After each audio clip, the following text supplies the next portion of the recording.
Inilah kisah seorang pemuda kaya yang menyamar jadi pria miskin, versi Kauri TV, episode 17. Kemudian, Aldi menunjukkan foto Rindu yang sedang berbincang-bincang dengan Randy. Pak Kades pun terkejut dan berkata, "Loh, itu kan Rindu." "Iya betul Pak, itu sama siapa Pak?" tanya Aldi. Karena wajah Randy tidak terlalu jelas, sebab Brian memoto mereka berdua dari kejauhan, sehingga tidak terlalu nampak wajahnya. "Waduh, Bapak tidak tahu apa nak Aldi kenal?" tanya Pak Kades. "Tidak Pak, saya tidak kenal. Mungkin Rindu punya pacar," kata Aldi.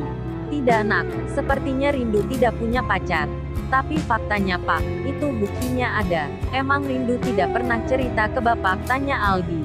"Tidak nak, Rindu tidak pernah cerita apa-apa," jawab Pak Kades. Kemudian Pak Anto melihat foto tersebut. Sepertinya dia adalah tuan muda Randy. Apa jangan-jangan benar apa yang diceritakan Aldi, kalau Rindu saat ini dekat dengan tuan muda Randy? Kalau benar, ini akan makin berat ceritanya. Posisi anakku tidak akan mampu melawannya. Jangankan anakku, diriku sendiri tidak mungkin bisa kalau harus berhadapan dengan orang seperti dia. "Memang, kekayaan adalah segalanya," kata Pak Anto, yang berbicara dalam hati, sambil melihat ke arah foto tersebut. Kemudian, Aldi bertanya, "Ayah, apakah ayah kenal dengan orang di foto ini?" "Tidak anakku, ayah tidak kenal," jawab ayahnya, sambil kebingungan, karena dirinya juga masih mengira-ngira kalau itu Randy. Kemudian Pak Kades bertanya, "Oh ya, emang itu foto dapat dari mana?" tanya Pak Kades. "Foto ini saya dapatkan dari teman saya." "Kalau gitu, coba tanyakan siapa pemuda yang bersama putriku itu," kata Pak Kades. "Baik, akan saya tanyakan pada teman saya," kata Aldi. Lalu Aldi segera kirim pesan via WhatsApp dengan isi pesannya, "Yan, pria yang bersama Rindu itu siapa?" Dan tidak lama kemudian, Aldi mendapatkan jawabannya. Brian membalas, "Maaf Al, saya tidak tahu, karena saya baru pertama kalinya melihat pemuda ini. Sepertinya dia orang baru," kata Brian. Dalam isi pesannya, Brian tidak kenal juga ayah.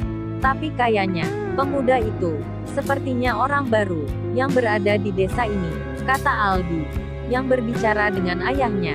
"Berarti benar dugaanku, kalau itu adalah tuan muda Randy. Ini tidak boleh dibiarkan. Aku harus melakukan sesuatu. Kalau tidak, Rindu akan jatuh pada orang lain. Dan kalau orang lain itu masih orang sini, mungkin saya sendiri bisa mengatasinya. Tapi kalau orang itu adalah tuan muda Randy, aku harus segera menekan Pak Kades agar pernikahan segera dilangsungkan," kata Pak Anto, yang berkata-kata di hati. Kemudian Pak Anto langsung berbicara dengan Pak Kades. "Maaf Pak, apakah Bapak menerima laporan bahwa ada warga baru yang tinggal di desa kita?" "Sepertinya tidak ada, RT RW. Tidak ada yang laporan ke saya," jawab Pak Kades. "Ini harus segera Bapak selidiki. Jangan sampai ada orang asing yang berkeliaran di desa kita. Ini sudah tugas Bapak, dan kalau ada apa-apa, Bapak harus tanggung jawab," kata Pak Anto, yang mencoba untuk menghasut Pak Kades agar bisa mengusir Randy dari desa tersebut. "Baik, nanti akan saya selidiki, dan nanti akan saya tanyakan pada Rindu langsung," jawab Pak Kades. Sementara Randy saat ini sedang berbincang-bincang bersama Randy di sebuah restoran kecil. Tempat tersebut begitu banyak pengunjung, karena hanya pantai itulah satu-satunya tempat favorit di desa tersebut. Ketika sedang asyik, tiba-tiba HP-nya bunyi. Tit-tit-tit, tit-tit-tit. Lalu Randy segera mengangkat telepon tersebut, karena yang menelpon itu adalah Pak Ferry. Randy pun segera menghindar dari Rindu, karena dirinya tidak ingin kalau jati dirinya diketahui oleh Rindu. Dia hanya pengen dikenal oleh Rindu hanya seorang pria biasa, atau dia tidak mau diketahui kalau dirinya adalah anak orang kaya. sehingga dia mencari tempat yang sepi untuk berbicara dengan Pak Ferry. "Selamat menjelang sore, Tuan Muda." "Iya sore," jawab Randy. "Maaf, kalau boleh tahu, Tuan Muda sekarang ada di mana?" tanya Pak Ferry. "Emangnya kenapa Pak? Ada yang ingin saya bicarakan. Namun, saya ingin membahas ini secara langsung," kata Pak Ferry. "Baiklah, saya ada di pantai Kahona. Tapi, saat ini, saya bersama seorang wanita. Sepertinya, waktunya kurang tepat Pak," kata Randy. "Oh, gitu. Ya sudah, kalau memang sibuk," jawab Pak Ferry. Kemudian, Randy mematikan teleponnya, dan kembali lagi ke tempat semula. Sementara Pak Anto, setelah berhasil menghasut Pak Kades, dirinya pun izin pamit untuk pulang. "Pak, karena hari mulai semakin sore, saya dan anak saya mohon pamit. Saya mau pulang," kata Pak Anto. "Iya silahkan, hati-hati," kata Pak Kades. Kemudian, Aldi dan Pak Anto pun segera keluar dan meninggalkan kantor kelurahan tersebut. Di perjalanan, tiba-tiba Brian ngechat Aldi, "Kamu ada di mana sekarang?" Kemudian Aldi langsung membalas chatnya, "Saya lagi di jalan. Sekarang sedang arah pulang." Lalu Brian ngechat lagi, "Bagaimana kalau kita labrak aja si Rindu dan pemuda itu?" "Boleh," kata Aldi. "Kamu tunggu di situ ya. Nanti aku dengan ayahku segera ke situ," kata Aldi.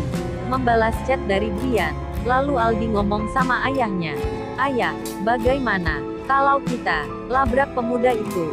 "Pemuda itu sekarang ada di pantai, sedang dipantau oleh Brian," kata Aldi, yang mengajak ayahnya. "Baik, sekarang kita ke sana," kata ayahnya. Mereka pun langsung meluncur ke pantai.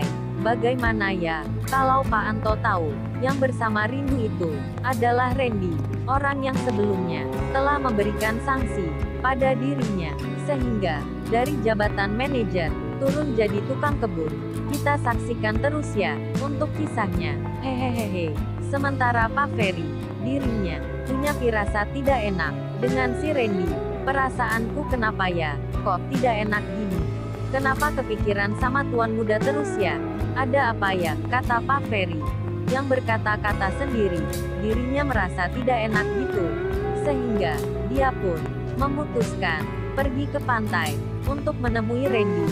"Ah, saya pergi ke pantai saja. Sekalian liburan. Hehehe," kata Pak Ferry, yang berbicara sendiri dan ketawa sendiri. Kemudian, Pak Ferry langsung menuju ke pantai Kahona bersama supirnya.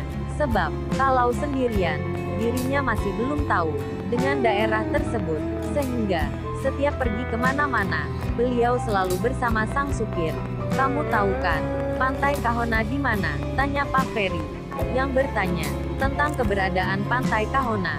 Sang supir pun menjawab, "Iya Pak, saya tahu kok," kata sang supir. Dia menyahut sambil menyetir mobil. "Oh, ya sudah kalau tahu. Kita pergi ke sana. Tolong, agak kencangan dikit, bawa mobilnya," kata Pak Ferry, yang memerintahkan supirnya agar membawa mobilnya lebih cepat sedikit. "Baik Pak, maaf Pak, kalau boleh tahu, ada perlu apa ya, Bapak ke pantai Kahona?" tanya sang supir, yang terus menanyai pemimpin perusahaan tersebut. Dia terus bertanya, supaya suasana perjalanan tidak mengantuk, dan ada perbincangan. Pak Ferry pun senang ketika supirnya itu terus mengajaknya mengobrol. Lalu Pak Ferry menyahut, mau bertemu dengan seseorang. "Beliau orang penting di perusahaan ini."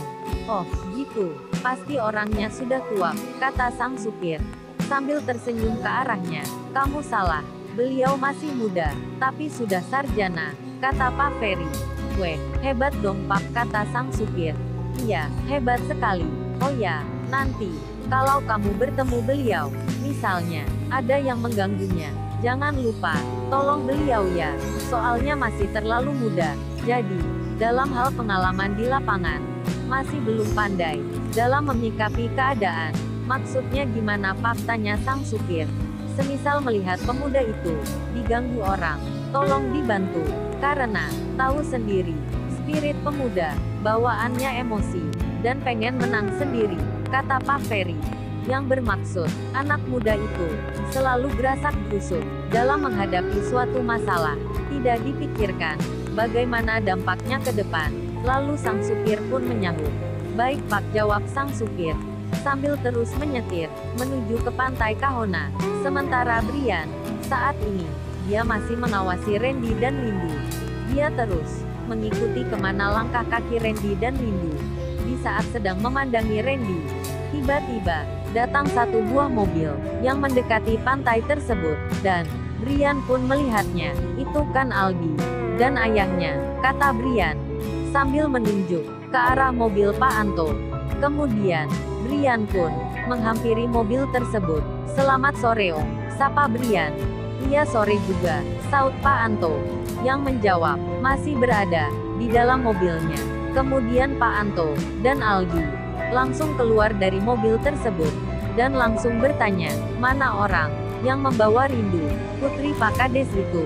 Itu Pak, dia berada di sana, kata Brian, sambil menunjuk ke sebuah restoran kecil.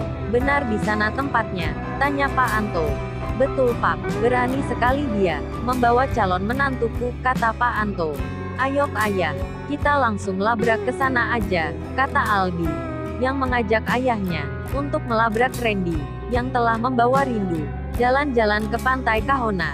Pak Anto dan Aldi langsung lari mendekati restoran yang dimaksud oleh Brian. Langkah demi langkah, kakinya berjalan, dan sekitar jarak 100 meter, Pak Anto melihat siapa pemuda yang bersama Rindu itu. Dia adalah Randy, si tuan muda di perusahaan di mana dirinya bekerja. Lalu dia berkata, itu kan tuan muda, kata Pak Anto. Tuan muda siapa lagi ayah, tanya Aldi. Lalu, bagaimana kisah selanjutnya? Subscribe channel ini untuk mengikuti episode berikutnya. Terima kasih.